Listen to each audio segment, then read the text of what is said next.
Historia de la filosofía, por Nicolás Abagnano, volumen 2, 4, parte cuarta. La filosofía del Renacimiento, capítulo 1, Renacimiento y humanismo. 335, los orígenes de la ciencia experimental.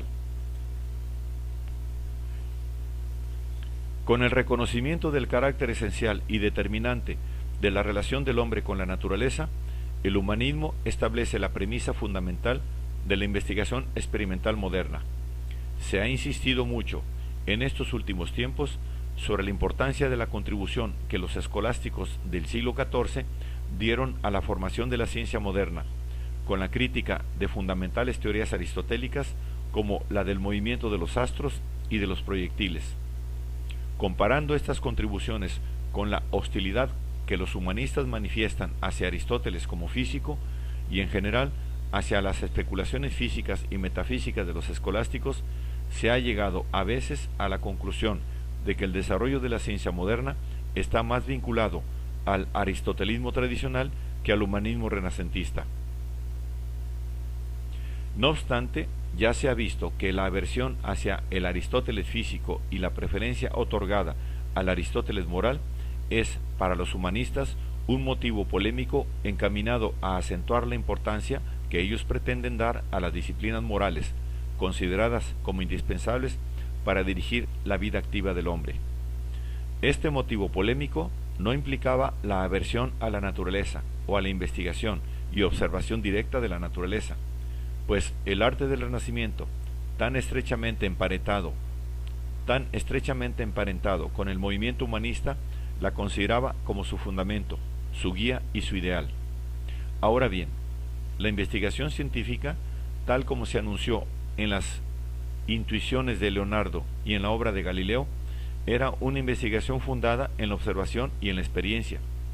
Pero la observación y la experiencia no son cosas que pueden ser sólo anunciadas y programadas, ni que pueden quedar en la fase de simples ideas, sino que, efectivamente, deben ser emprendidas y llevadas a término. Pero no pueden ser emprendidas ni llevadas a término como no sean movidas por un interés vital, y este interés puede constituirlo únicamente la convicción de que el hombre está sólidamente afianzado en el mundo de la naturaleza, y que sus facultades cognoscitivas más eficaces y más propias son las que derivan precisamente de su relación con la naturaleza. Cuando Galileo ponía junto a los razonamientos matemáticos como única fuente de conocimiento la sensata experiencia, señalaba claramente el cambio de orientación que constituye la base del esfuerzo experimental de la ciencia moderna. Antes que él, Bernardino Telesio, aunque sin embarcarse en operaciones de investigación, había afirmado en el De Rerum Natura Justa Propria Principia que los principios propios del mundo natural, únicos capaces de explicarlo, son los principios sensibles, estableciendo la ecuación entre lo que la naturaleza misma manifiesta y lo que los sentidos hacen percibir. Dirigirse a la experiencia sensible, interrogarla y hacerla hablar es el único camino que, desde este punto de vista, conduce a explicar la naturaleza por la naturaleza, es decir, que no recurre a principios ajenos,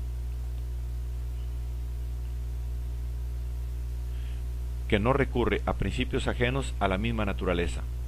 Esta autonomía del mundo natural, que es el presupuesto de toda investigación experimental, es un aspecto de la actitud humanista que trata de interpretar cada cosa en sus elementos constitutivos y en su valor intrínseco. Así que, desde un punto de vista general, puede afirmarse que el Renacimiento ha puesto las condiciones necesarias para el desarrollo de una investigación experimental de la naturaleza, que son: 1. Que el hombre no es un huésped providencial de la naturaleza, sino un ser natural en sí mismo que tiene su patria en la naturaleza. 2. Que el hombre, como ser natural, tiene no solo interés, sino capacidad de conocer la naturaleza. 3. Que la naturaleza solo puede ser interrogada y comprendida con los instrumentos que ella misma proporciona al hombre. Claro está que se trata de condiciones generales, pero no determinantes, que por lo mismo no pueden dar razón de todas las características con que la ciencia moderna aparece provista en sus inicios. Estas características se determinan también por otros factores, asimismo pertenecientes preferentemente al humanismo renacentista. El primero de ellos lo proporciona precisamente aquel retorno a lo antiguo, que es la tendencia propia del humanismo. El retorno a lo antiguo produjo la reviviscencia de doctrinas y de textos que habían sido descuidados durante siglos, tales como las doctrinas heliocéntricas de los pitagóricos, las obras de Arquímedes, de los geógrafos, de los astrónomos y de los médicos de la antigüedad. Muchas veces los textos antiguos facilitaron la inspiración o el punto de partida para nuevos descubrimientos, como ocurrió sobre todo con Arquímedes, en quien tan frecuentemente se inspiraba Galileo. Por otra parte, el aristotelismo renacentista, mientras fomentaba una lectura nueva y más libre de Aristóteles, elaboraba con toda eficacia, en controversia con las concepciones teológicas y milagrosas, el concepto de un orden natural inmutable y necesario, fundado en la cadena causal de los acontecimientos. Este concepto vino a constituir el esquema general de la investigación científica. La magia, puesta en primer plano por el Renacimiento, con su correspondiente aceptación y difusión, contribuyó a determinar el carácter activo y operativo de la ciencia moderna, que consiste en dominar y someter a las fuerzas naturales para dirigirlas al servicio del hombre.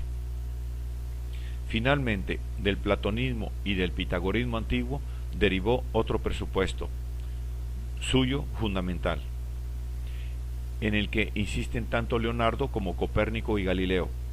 La naturaleza está escrita con caracteres matemáticos y el lenguaje propio de la ciencia es el de la matemática.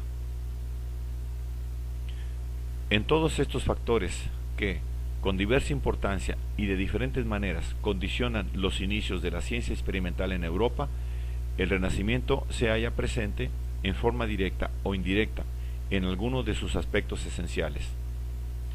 Naturalmente que entre estos factores pueden y deben incluirse las críticas que los escolásticos del siglo XIV, Occam, Buridan, Alberto de Sajonia, Nicolás de Oresme, habían formulado contra algunos puntos fundamentales de la física aristotélica. Estas críticas derivan, no hay que olvidarlo, de la orientación empírica que Occam hizo predominar en la última escolástica, cuando, por la reconocida imposibilidad de la tarea de interpretación y de defensa de las verdades teológicas, la filosofía había quedado disponible para otros objetivos e intereses.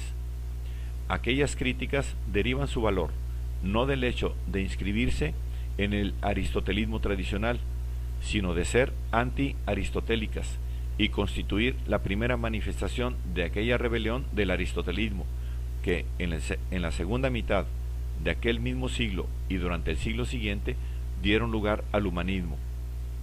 En consecuencia, constituyen no ya la soldadura entre el aristotelismo y la ciencia, sino por el contrario, la primera ruptura del frente aristotélico tradicional.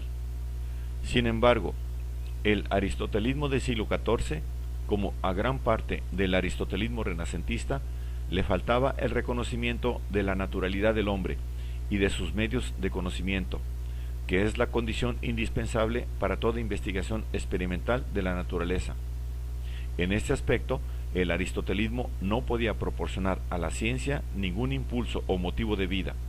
Sólo la rebelión humanista pudo realizar el cambio radical de perspectiva del que nació la investigación científica y la nueva concepción del mundo. Esta concepción, a la que contribuyeron por igual platónicos como Cusano y Fiemo, filósofos naturalistas como Telesio y Bruno, científicos como Copérnico y Galileo, es, bueno será recordarlo, la antítesis exacta de la aristotélica. El mundo no es una totalidad finita y acabada, sino un todo infinito y abierto en toda dirección. El orden del mismo no es finalista, sino causal. No consiste en la perfección del todo y de las partes, sino en la concatenación necesaria de los acontecimientos.